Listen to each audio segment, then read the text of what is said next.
Hello, fellow followers. Welcome back to FanZcene. Greg here, and today I for you, streaming is destroying entertainment. You guys know how I feel about streaming. I'm not a huge fan of it, but I have admitted I do have streaming services, specifically Full Moon and Shudder. I continue to applaud all those out there who have never gone streaming because you guys are the real ones.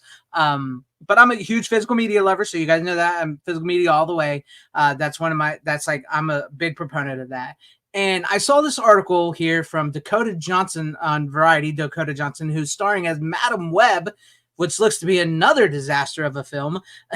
She did an interview with Variety, and I wanted to bring this up, where she said something about entertainment and streamers and stuff. So just this little section here I wanted to read, and I wanted to give you guys some of my thoughts. Johnson said that she is discovering that it's really effing bleak in this industry. It is majorly disheartening. Well, as we all know, Hollywood is a burning pile of poop right now. It's no longer where you go to make dreams and see dreams happen. It's where dreams go to die, essentially, nowadays. I mean, Hollywood is not the grandiose be-all, end-all anymore, sadly, for people in the entertainment world. And she continues, this is what I really wanted to get to here, she continues with, the people who run streaming platforms don't trust creative people or artists to know what's going to work. And that is just going to make us implode. This is true. I mean, granted, a lot of the creative people and actors and actresses in Hollywood today, they're more activists and stuff like that than they are creative people. But there are generally creative people out there and people who just want to act and make movies in general, just certain different types of movies. And it's funny because we're getting these movies and content, it's really content message driven. This is what I think entertainment has done. It's geared towards a quick turnaround. And she continues with, it's really heartbreaking. It's just effing so hard. It's so hard to get anything made, which I've heard that a lot lately from a lot of people. All of the stuff I'm interested in making is really different, and it's unique, and it's very forward in whatever it is. And this is what I wanted to talk about that. And that is true. We've talked a lot about here on the channel, and I'm sure you've seen videos. We're losing that 90-minute small movie because everything has to be turned into something that's just for a quick buck, like I mentioned, which sadly the streaming is a very poor business, and they're losing money daily. And this also sort of reminds me of something Matt Damon said about making movies like this that were different and stuff that you could afford to lose money on back in the day, and a little bit about DVDs and Blu-ray. What it meant. Do you guys remember this? So I think a scenario lots of viewers can relate to is sitting on the couch on a Friday night, going through the streaming services, cycling through the movies and thinking to themselves, they're not making movies for me anymore. As somebody who's been intimately involved in movie making for 30 years, what are the macro Hollywood conditions behind that sentiment? Well, so what happened was the DVD was a huge part of our business, of our revenue stream. And technology has just made that obsolete.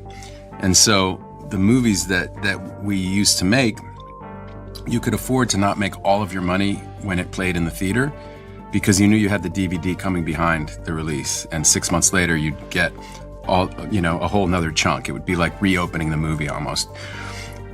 And when that went away, that changed the type of movies that we could make. I find stuff like this when Matt Damon and Dakota Johnson really speak up about stuff like this, that you can see there is a giant disconnect in Hollywood between people that are creating the movies and entertainment you want to see, or have ideals, I should say, that want to make different types of entertainment, and the streamers and the big studios I want to throw in there too, that are so dependent on franchises and IPs. I mean, you hear Bob Iger say that the reason the Marvels, the reason the Marvels failed was because there wasn't enough executives on the set managing everything. That just blows my mind. That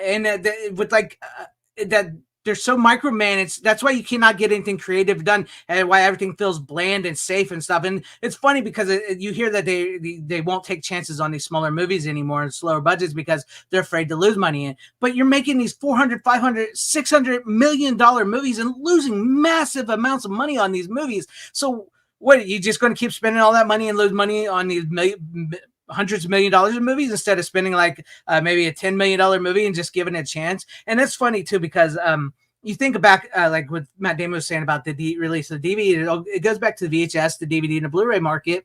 A lot of those movies and certain movies that you saw on the video store shelf, would get a second life in when people found those. Granted, today we don't have the video store, we have streaming, but maybe if you put some of those movies that are on streaming that people have seen, some of the smaller budget movies, because a lot of smaller budget movies have actually gone onto streaming, or they've been turned into TV shows on streaming, because TV shows have a longer, better life on streaming than they do movie wise. But like those 90-minute movies are being turned into TV shows, but those smaller budget 90-minute movies and stuff like that may show up every once in a while on streaming.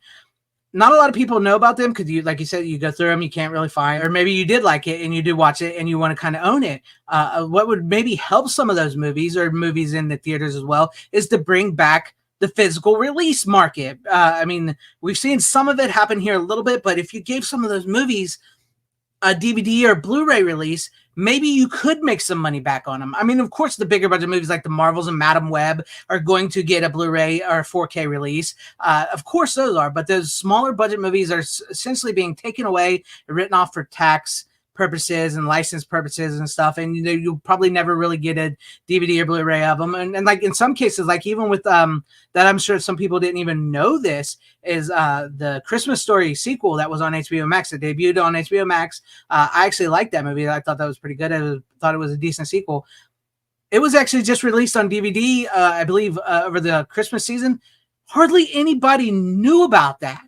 And I don't think they made a lot of them. And then that's just find that ridiculous that they're cutting off creativity and giving people, look, back in the 60s, 70s, 50s, 60s, 70s, 80s, and early 90s, so many people, I mean, yes, every movie is made to make money. Every movie is made to make money, but it seemed like these directors and creative writers and actors were given so much more creative freedom. They weren't micromanaged by all these executives and producers and streaming industries. They were allowed to make movies, and if they failed, they failed. Like Matt Damon mentioned, they could maybe make up back on the DVD market, or VHS or something. And then they make that back end money again, and they would make some money off of it in the end.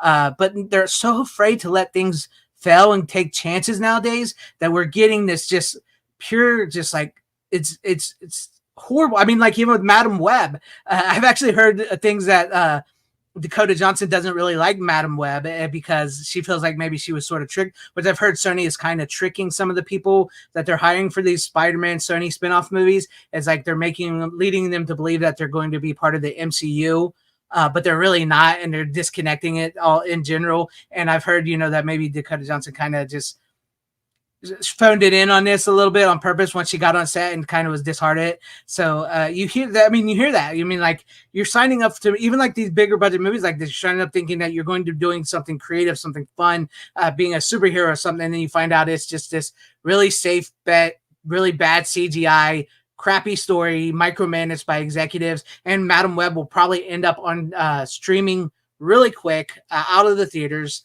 And probably be forgotten. And, I'm sure there'll be a lot of YouTube videos made on it. A lot of YouTubers making money on that. Morbius, I've heard it's actually worse than Morbius. But this is what I'm talking about. We're not allowing creativity or that 90-minute movie or bringing back physical media, in which it is harder. I know it can, I don't believe physical media is dead or dying, but it is harder to get a hold of physical media nowadays than it once was, because they've taken away from a bunch of stores. But there's still ways at stores and online stores where you can find this. And I think maybe giving some of these 90-minute movies or these creative like indie movies or stuff out there that these studios are afraid to make, maybe give them a second chance on DVD and stuff. I think maybe you try to release the DVD before you go streaming or digital. Maybe see how that works. Maybe that will bring it a second life before you go, because I know when they release them on digital copy and then streaming, they don't really make money off of that. They don't really make the money off the digital copies or the streaming. They don't. It's just it's a really bad business model, and I think they've. I don't know what you can do for these studios to convince them that, maybe you should try something out of the box. Maybe you should try something and see something different. I don't know. That's just, I saw that and I wanted to make a video for you guys. I haven't made a video in a while, and I apologize for that. I had some sickness. I was in the hospital, but I'm doing good now. But let me know what you guys think about all this. Do you guys think streaming is destroying entertainment? in a sense of creativity and trying something new. I mean, we all know that streaming is geared to the younger audiences, which we learned like a lot of stuff that's put on streaming is geared to from like the late 90s into the now, nothing really older because they're afraid people won't watch the older stuff, and the new movies are not turning a profit and they're not doing good. And you get like these actors and creatives and writers and directors, they're just saying they can't make anything. They can't make anything. So let me know what you guys think about all this. What are your thoughts on this? Do you agree with any and all this? Seriously, let me know all that in the comment section down below, what you guys think about all this. And if you liked what you saw here, maybe consider hitting that like button or subscribing and hitting that bell for notification. That would be awesome if I earned your guys' subscriptions, or possibly share the video out for everybody to see, or join and become a channel member, because that would help out my channel immensely. Thank you and shout out to all my channel members. I appreciate each and every one of you guys. Thank you guys for being channel members here and for all of your support. To everybody watching, whether you liked me, hated me, or liked this video, or hated this video, I thank you for sticking this long. Wherever y'all are, please have a great, safe, happy, healthy day, morning, afternoon, evening, and night. Always support physical media. It truly is the superior format. Godspeed.